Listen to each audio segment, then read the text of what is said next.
Question 1 asks us to identify which of these are irrational numbers, okay?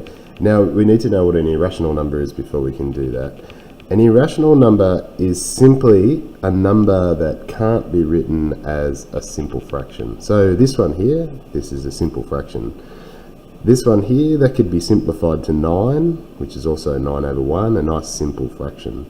This one here could be easily transformed into 14 over 10 or 7/5.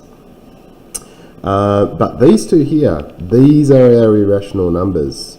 And that is because if you tried to simplify this, this would be 5 over 1.73, and then, ooh, that's a funny 3, 7.3, and lots and lots and lots and lots of numbers after that. This one here is 3.14, and lots and lots and lots and lots and lots of numbers after this. This is the one we use in circles. This is pi, okay? So these cannot be simplified into nice simple fractions like these. So it is this and this that are our irrational numbers in this circumstance.